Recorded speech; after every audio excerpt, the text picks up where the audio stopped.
बीते 5 अगस्त को कुछ ऐसा हुआ था जिसने एयर इंडिया की साख पर सवाल खड़े किए।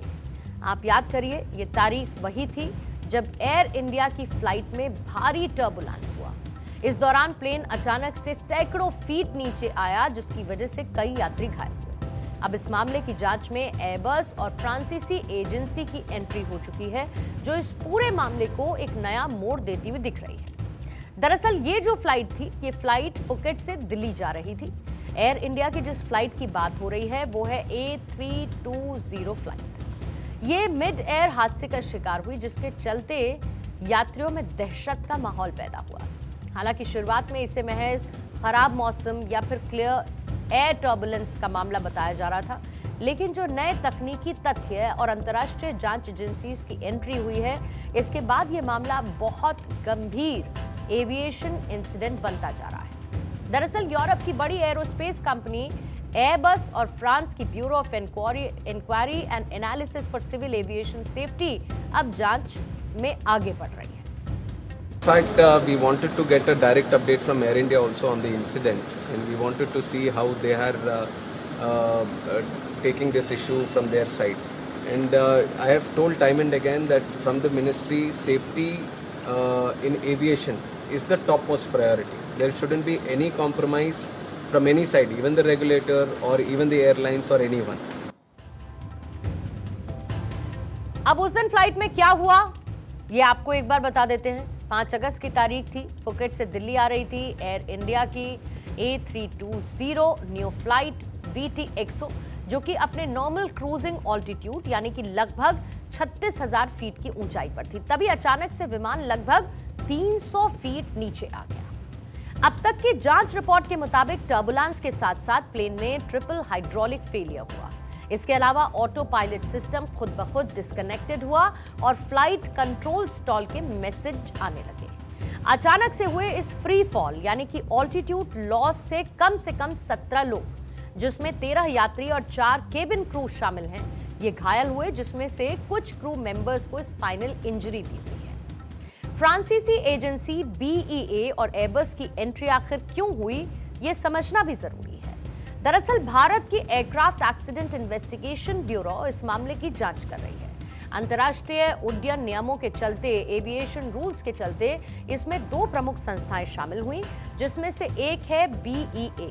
ये फ्रांस की ऑफिशियल हवाई दुर्घटना जांच एजेंसी है। अब इसकी वजह यह है कि दुर्घटनाग्रस्त एयरबस विमान फ्रांस में निर्मित और डिजाइन किए जाते हैं। हालांकि फ्रांस की एक एजेंसी की मौजूदगी और कानूनी तौर पर तकनीकी रूप से कंपलसरी हो जाती है ऐसे किसी भी इंसिडेंट के बीच में। अब विमान मैन्युफैक्चरर होने के नाते एयरबस की एक्सपर्ट टीम ब्लैक बॉक्स का डेटा रिव्यू करेगी।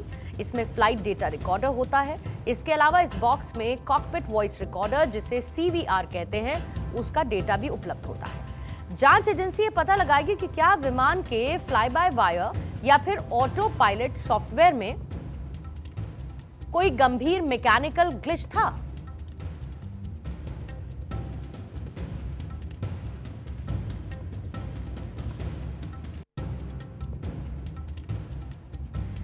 फिलहाल इस मामले में जांच का सिलसिला जारी है। इस केस की जांच सिर्फ मशीन की खराबी तक सीमित नहीं है, बल्कि पायलट और ऑपरेशनल प्रोटोकॉल भी जांच के घेरे में है। नागरिक उड्डयन महानिदेशालय यानी कि DGCA ने एहतियातन दोनों पायलट को पहले तो ऑफ रोस्टर कर दिया, यानी कि रोस्टर से हटा दिया।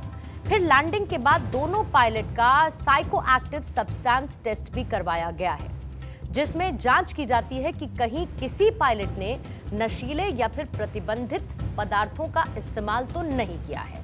अभी सूत्रों के हवाले से खबर यह भी है कि जो इसमें सेकंड डोप टेस्ट कराया गया था, सूत्र ये बता रहे हैं कि वो सेकंड डोप टेस्ट भी पॉजिटिव आया है। अब पायलट इन कमांड की जो शुरुआती रिपोर्ट है, उसके बारे में कुछ जानकारियां साझा हुई। फिर उसके बाद जो सैंपल लिया गया उसे कंफर्मेटरी टेस्ट के लिए भेजा गया, जिसकी रिपोर्ट अब सामने आ चुकी है, जिसका जिक्र मैंने अभी किया सोर्सेस के हवाले से कि इसे पॉजिटिव पाया गया है।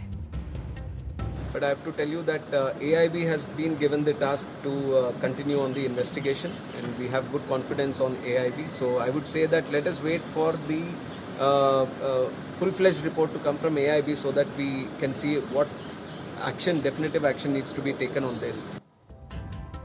बहरहाल ये घटना सिर्फ मौसम की खराबी का मामला नहीं है। खास तौर पर जांच दो लाइन पर फोकस हो रही है। पहला, इसके जो मशीनी पहलू हैं उनको खंगाला जा रहा है। जांच इस बात की है कि क्या ट्रिपल हाइड्रोलिक फेलियर और कंट्रोल सिस्टम में खराबी की वजह से विमान अपने आप 300 फीट गिर गया या फिर मौसम के चलते ये टेक्निकल फॉल्ट हुआ।